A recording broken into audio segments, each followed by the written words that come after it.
birthright citizenship is going away, and people want black Americans to put the capes on and care about them, and we don't give a shit. Because every time we need another group, including people from the African diaspora, what do? You find ways to shit on our freaking legends like the Buffalo Soldiers, Harriet Tubman, so many others. You find a way to come over and undermine us. You find a way to go in and get under white supremacists and find a way to just constantly find a way to shit on us. To show us there is no unity. We've tried the whole black and brown unity. We tried to save the freaking African diaspora. At this point, we are fucking resting. We don't give a shit. Now, if I don't speak, if I don't speak for you, that's fine.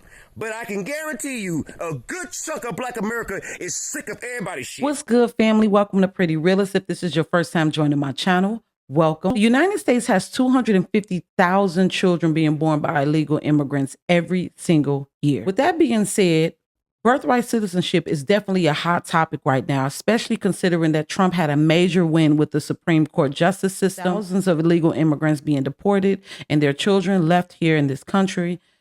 Who really qualifies for it? How do we get to this place when it comes to birthright citizenship? Stay sucker free in a world full of lollipops. I'm seeing all the ops.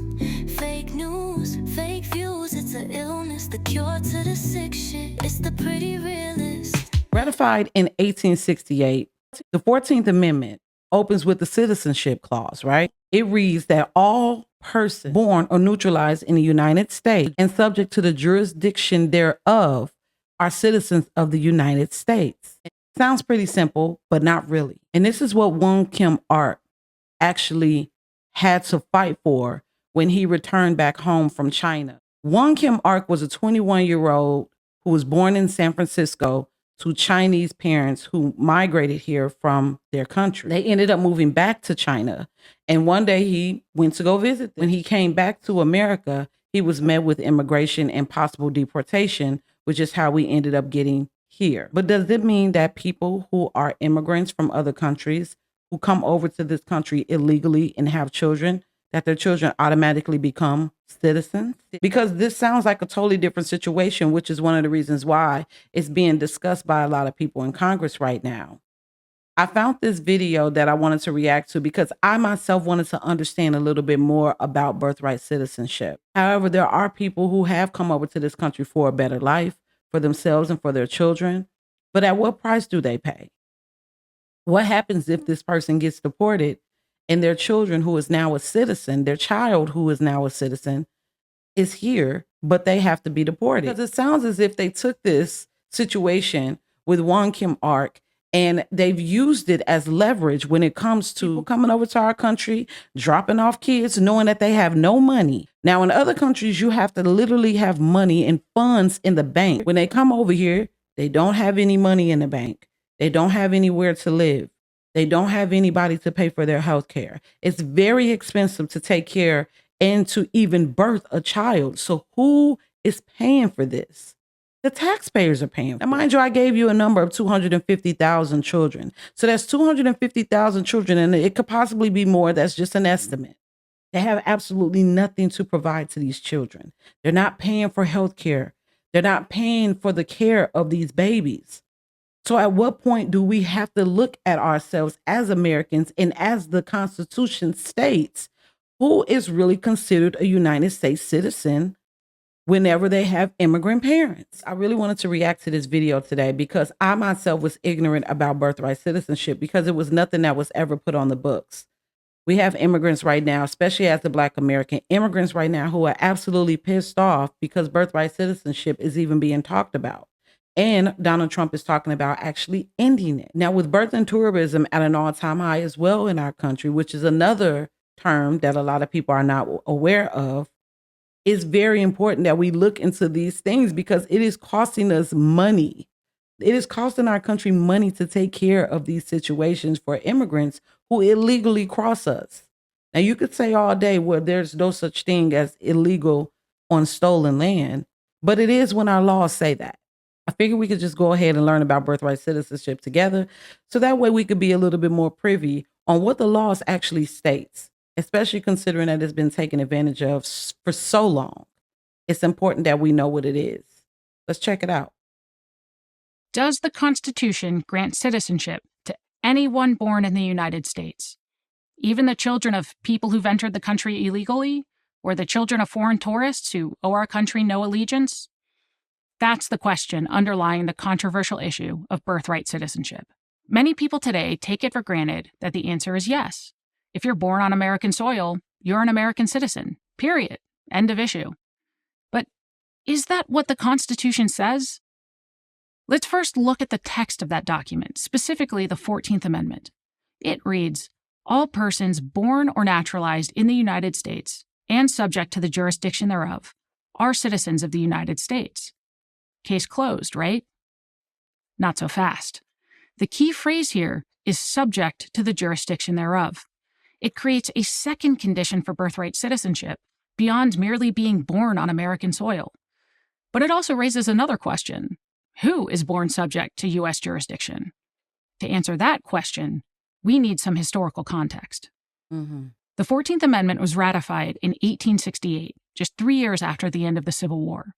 Its purpose was to rectify the infamous 1857 Supreme Court decision, Dred Scott v. Sanford, in which the court declared that Black Americans were not and could never be citizens. Even after slavery was abolished in 1865, Dred Scott technically remained the law of the land. Black Americans were left in limbo. They were no longer slaves, but they still were not citizens. The 14th Amendment resolved the issue once and for all. These newly freed slaves and their descendants were certainly born subject to the jurisdiction of the United States. This had been their home for generations. If they were not American citizens, to which other nation did they still belong?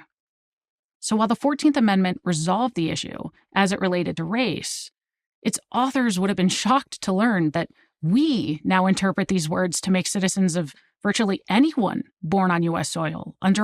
And I just wanted to dive into that, especially considering the fact that we have so many people who come at us and say, oh, well, you're possibly next. Step in because I see a lot of Black people saying, well, they can't deport Black people because we here. Honey.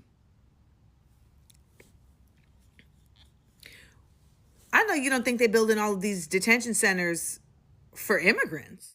You're next to be deported. We can't be deported. Where are they going to send us? They're going to, what you going to send me back to Gary? You're going to deport me to Gary? Or are you going to deport me to Chicago? You're going to deport me to Mississippi? This is our home. We can't be deported.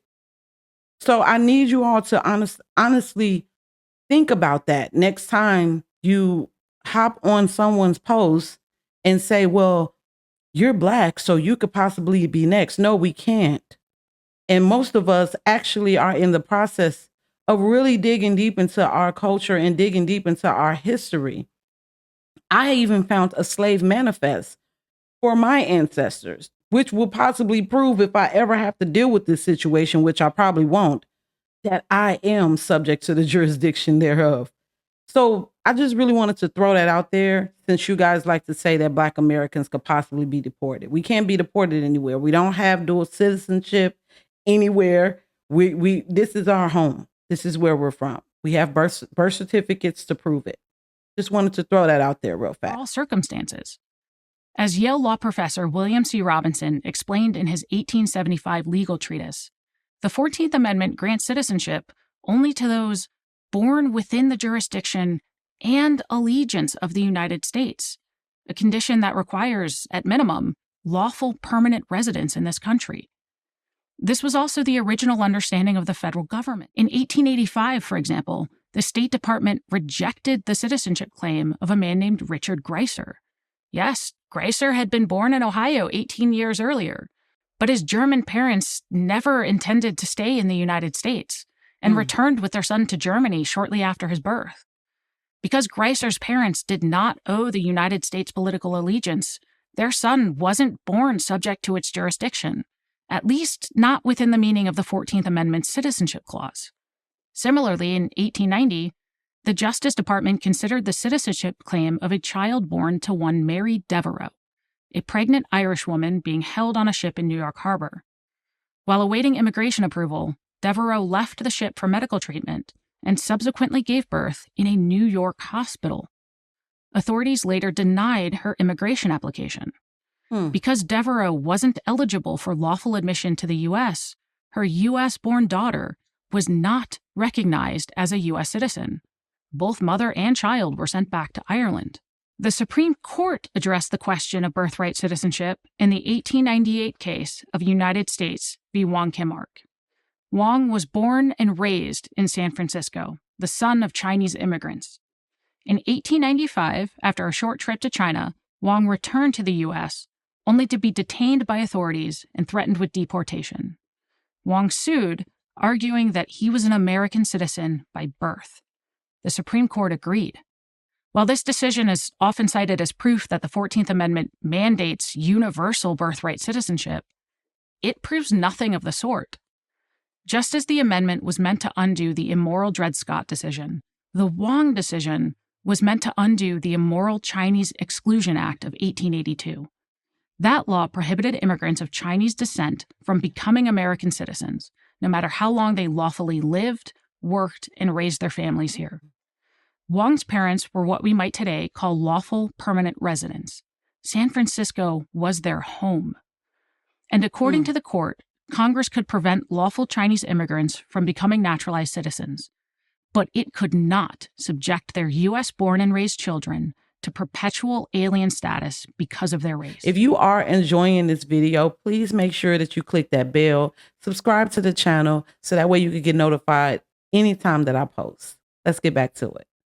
So, universal birthright citizenship isn't required by the 14th Amendment's text or historical context. It's inconsistent with the earliest legal interpretations of the amendment, and it isn't compelled by Supreme Court precedent. Why, then, are so many so confident in their assertion that universal birthright citizenship is established constitutional law? Maybe a better question would be, what constitution are they talking about? Right on, Amy. That was a good interpretation of, because like nobody is denying that it could seem inhumane for you to deny a child's right to have a happy home, a healthy living condition compared to where the parents were. But at the same time, why would you want to have a child knowing that you possibly could be deported if anything was to happen? Because when it comes to immigration in America or immigration anywhere, you have to assimilate to the culture. There's even places around the world where before you're even able to be considered a citizen there, you have to have money already saved up. I think there's one place where you have to have like $6,000 already in the bank. Nowhere in this world can you go to another country, have a child, the child automatically becomes a citizen, and the parents could stay there, get jobs without having a working visa, without having a green card, get benefits, which I know a lot of people say that undocumented citizens can't get benefits, which is a bald-faced lie. Yes, they can, especially if their child is a citizen. They can still get benefits. They can. Still get a loan to start a business. Still get a driver's license or get a vehicle. Buy a home and are not documented at all. But just because you have a child who is a documented citizen or who is a citizen because you've given birth can stay there. There's nowhere in the world that you could do that. Because people love to say, well, undocumented citizens, illegal immigrants, whatever you want to call them, they do the jobs that Americans don't want to do. At first, yeah, I could argue with that. Americans don't want to pick fruit and vegetables in the hot beaming sun for $7, $8 an hour. No, we don't. But over the last few years, undocumented immigrants have actually been getting the jobs that Americans do want, which is in construction, manufacturing, restaurants, fast food jobs that a lot of us who were teens possibly had these jobs just to start off with. And now our children, our teenagers, they don't even have the jobs anymore. They're giving them to immigrants, or they got to worry about AI taking their jobs. The problem is that America don't have it no more. It used to be that, yeah, you could come over here, get assistance, work your way up and do the best that you can with what you had. But the last administration gave them so many things, 5-star hotel stays, cards with money on them for them to get food and basic needs. There was even times I would see videos or TikTok posts of these new wave of immigrants, fresh nails done, Jordans on, all kinds of stuff. So at some point we got to realize that it goes beyond just being a humanitarian crisis, and more so just a way for them to replace the American workers and possibly benefit from them being over here. And that is a dangerous thing. Immigration in our country has always had laws. There's always been rules. Some of them may not be as, I would say, as versatile as they are right now, but this is the perfect argument when it comes to birthright citizenship being talked about in the Supreme Court. The term jurisdiction thereof does not mean you could just come over here, drop a child off, and then everything is going to be okay. There has to be laws. There has to be a pathway to citizenship that is explained before you come over to this soil. I'm curious to know your thoughts on this, because I think that maybe if people really sit down and think about it and realize how taxing that sounds and how dangerous that it sounds for the child, just in case the parent gets deported, like maybe they'll react differently, because it's a lot of emotion going on. Too much emotion, not enough logical thinking when it comes to this situation. But I would love to hear your thoughts, and I will talk to you all next time, okay? Look, don't shoot the messenger, only receive the message. If it's for you, receive it. If it's not, leave it. Peace. Just trying to stay sucker free in a world full of lollipops. I'm seeing all the ops. Fake news, fake views. It's an illness, the cure to the sick shit. It's the pretty realist.